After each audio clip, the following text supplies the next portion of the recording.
Some people asked for help for question C on the chapter 5.3 homework, so I thought I'd do a problem that's similar but not exactly the same. So here we have a similar problem, integral from 0 to 12 of 3 minus 2 root x dx using 6 boxes and using the left side method. First thing to do is decide what your delta x is. You don't always get to decide what your delta x is, especially if you're given data. But here, if we don't have data, we have to kind of generate it ourselves. Then it's up to us to decide what delta x is. So let's do that off to the side here. So if all boxes are the same size, which is what we get to choose here, let's say the same width, then we can say delta x equals b minus a over n. B is the stopping point of the interval, the 12, a is the starting point, 0, and n is the number of boxes. So that would be 12 minus 0 over 6, or 2 in this case. So that's helpful to know when you're marking out the axis, which I've already done. So here's our function curve, and I marked out boxes of width 2 because that's what I decided delta x would be. I didn't get much decision because it said use 6 boxes and go 0 to 12, so 2 is pretty much what we have to do.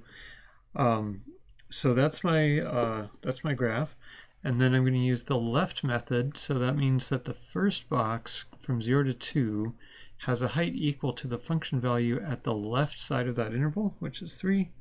So I'm going to draw a box like this, and then the next box has, from 2 to 4, has a height equal to the height of the function at the left side of that interval, which is right here.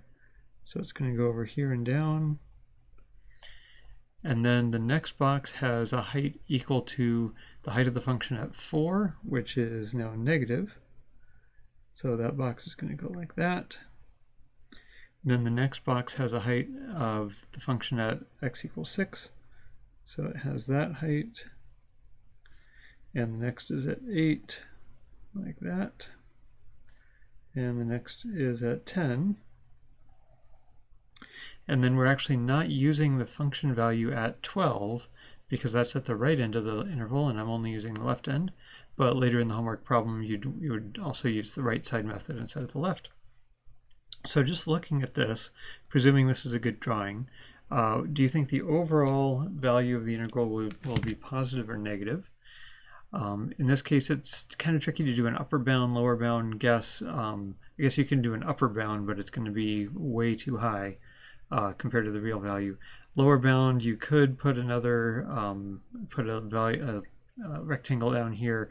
It's just not worth it. We can kind of eyeball that the value will be roughly negative. So what we want to do is, there's 2 ways to see it. We want to do the height of the first box. So we could do box 1, what's its height, f of 0, what's its width, 2, which you could say is 2 minus 0, and then its area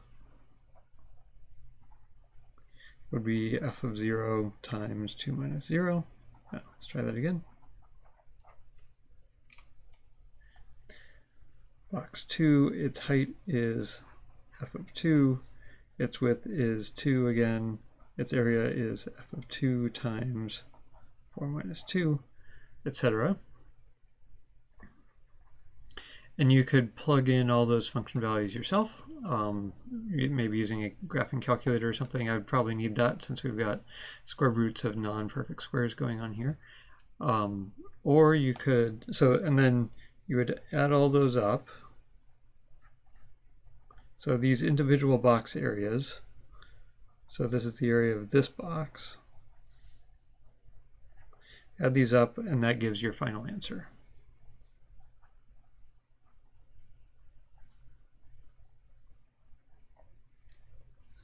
Another way to do it would be, and you're not going to be surprised at this, to lay out a spreadsheet.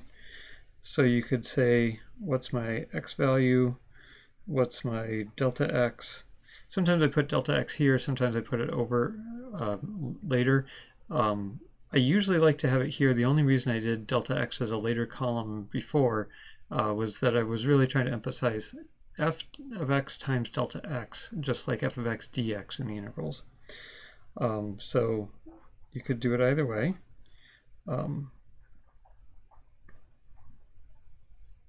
So we'd start with x equals 0, 2, 4, etc., and then compute delta x there, which would be 2. What is f of x in this case? It's 3 minus 2 times root 0. And then the box area would be this 2 times that, so it would be 3 minus 2 root 0 times 2. And then the next would be this one, another 2. This one would be 3 minus 2 times root 2. That 2 there is coming from this 2 here. And then we'd have 3 minus 2 root 2 times 2. And then we'd have the cumulative area so far.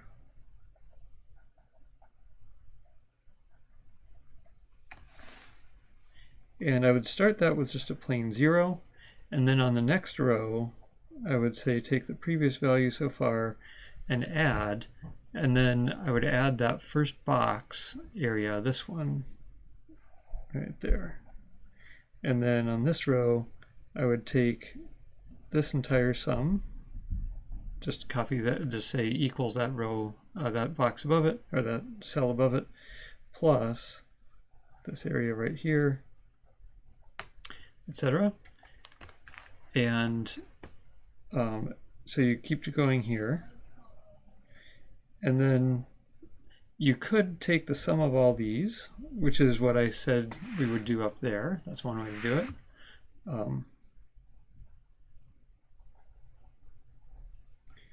So the sum of this column is your final answer.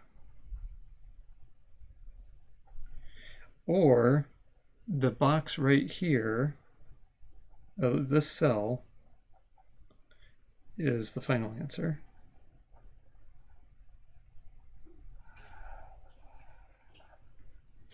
And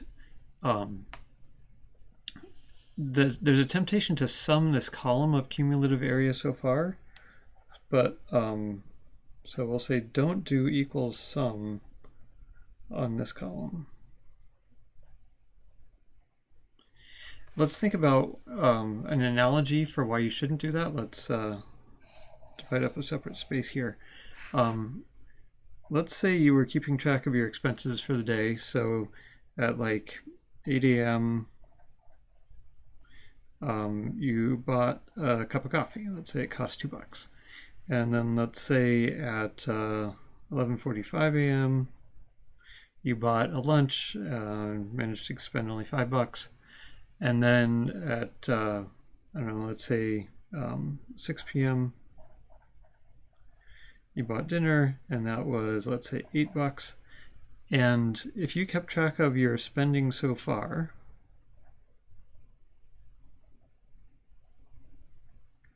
you'd say, well, by 8 a.m. I had spent $2. By 11:45 I had spent $7. By 6 p.m. I had spent $15, which is the 7 plus the 8. The 7 is the 2 plus the 5. How much did you spend for the whole day? You would say you spent, what, 15, right? So you get the 15 there, you get the 15 there. But if you summed this column, you would get 2 plus 7 plus 15, which is, what is that, 24?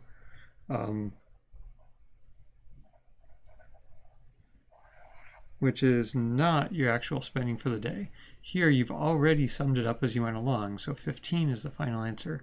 You don't need to sum it again. That would be almost like integrating twice instead of once. So that's a little bit of help on chapter 5.3, question C. When we move on to chapter 5.5, we're probably not going to compute the individual box areas anymore. We'll just lump that into the summation formula. That helps us save space on the worksheet. The only reason on the spreadsheet, the only reason we're doing it here is we're really trying to make the analogy between the between the integral f of x dx and all these boxes, and then summing up the boxes. But once we have that in our heads at the end of chapter 5.3 here, we won't need to do it so explicitly in chapter 5.5.